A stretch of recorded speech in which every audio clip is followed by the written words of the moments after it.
Let's bring in Rick Stroud, covers the Buccaneers for the Tampa Bay Times, host of Sports Day Tampa Bay podcast. Seems like a foregone conclusion, Rick.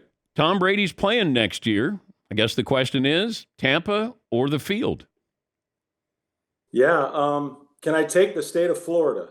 Can we take that and just say Sure. one state? Because I really do believe that for as much talk as there's been about San Francisco, too far, right? They got Brock Purdy. They got their quarterbacks, Trey Lance. Denver, same thing. Las Vegas. He now has 3 kids that don't live with him full time. And they're in Florida, 2 of them. One's in New York. So I still think Miami is a possibility, depending on what people do down there with Tua, maybe even with the head coach. And I was told by somebody pretty close to him that, and I would have never said this, Dan. In fact, I said the opposite. It shows what I know, that he might come right back here to Tampa. He really, really likes working for the Glazers. He has a great relationship with them. They give him everything he wants. It's certainly still in the state, not far from from where his ex-wife is. So he might want to fix this if that's possible. And I wouldn't discount the Bucs having another crack at him. Are the Bucs threatening in the playoffs? Yeah, they are. But only because of one guy. And it's also, Dan, because of the way I think he'll play. His whole year, of course, was, full of all kinds of, personal strife. But beyond that, he really didn't want to get hit. He didn't want to, he didn't trust the offensive line. He had to make it through the regular season. That was the goal. That was the whole goal of his since he tore his ACL back in '08. And he knew he had to be here for his team. When he played Carolina and they had to win, he sat back in the pocket and he threw the ball down the field. Now, they played a named single coverage, against Mike Evans, and they bombed away. But I really think that in the postseason, we saw this last year with the Rams, he got hit 15 times, 9 times by Von Miller. But he stood in there and he looked down the barrel and he threw it. Why is he playing if not for the postseason, if not to try to get in the Super Bowl? And I think that's going to open up their offense quite a bit. Plus, they're as healthy as they've been. I mean, Julio Jones, who we haven't seen, he's been on the shelf. He's been quietly working. I think you're going to see a lot of him. And, we'll just see if they have problems on the offensive line. But those guys have played a lot of football now. And I think they feel they have a little bit of confidence going. But what have you seen from the Cowboys defense the last month? They have not looked good at all, including last week against the Commanders. And how does Tom Brady take advantage of that? Well, they got to protect them. I mean, that's number one. I mean, for all that the Cowboys have done, and they gave up, 500 yards to Jacksonville. The Bucs, unfortunately, they're the worst rushing team in the league. I mean, historically bad, under 80 yards a game. I think only 4 teams have made the playoffs with that low of a rushing average. But the biggest thing is, can you block Micah Parsons? Can you keep Tom clean? If they can do that, there's yards to be made. We'll see what kind of coverage they play. But there's going to be some man-to-man opportunities. And, the first game, they ran the ball very well. They got it outside. They got it on the edge. They made those guys run sideline to sideline. So I don't know that the game plan will be different this time of year. He seems to trust Leonard Fournette, who had a big game in Arizona a couple weeks ago. So I think there is a way to attack them. But you're right. I mean, look, this is America's team against what? Captain America, right? America's quarterback. And it's intriguing because that's really the matchup. And you got Jerry Jones. Every year the pressure builds on Dallas. I think they're going to feel it. I really believe that the Cowboys are going to win. All that stuff. And listen, that's real. And this team, for whatever reason, has beaten this team twice now in the season opener in 2 years. So they're confident. It hasn't been a good year. It could go that way again in this playoff game. But I think when you get to this part, the pressure is what all the teams feel. And who handles that best? No one handles it better than Tom Brady. Tampa, I believe, is 2-4 against playoff teams this year. Best team you saw this year that they faced? Oh, San Francisco by far. Yeah, it wasn't even close. And with Brock Purdy making his first start.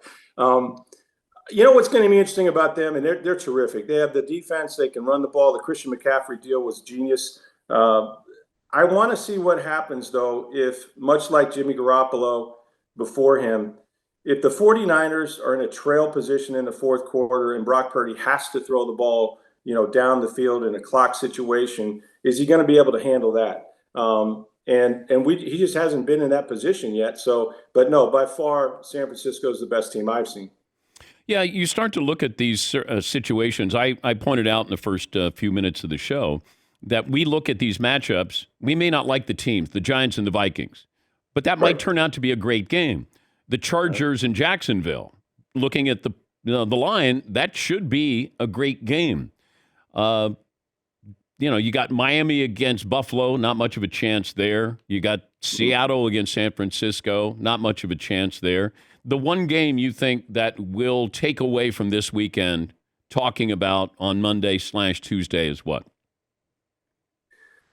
Wow, that's a great question. I think it's going to be the New York Giants beating the Vikings. I think we're going to see a Giants team that has some pieces that can give teams trouble. They're physical, they can run the football. Daniel Jones can be a problem.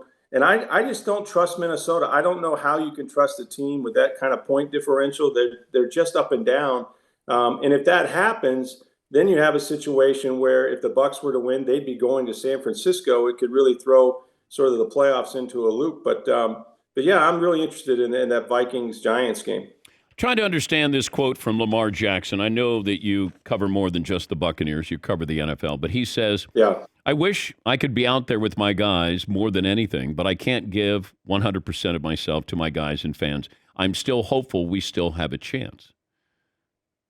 What do you take from that? Well, first of all, nobody's 100%. Let's True. go there first. Get out there if you can, even if you're 65%. Let's give it the old college try. I still think we have a chance. I mean, that seems a little dark. You might want to get behind your guys a little bit more than that.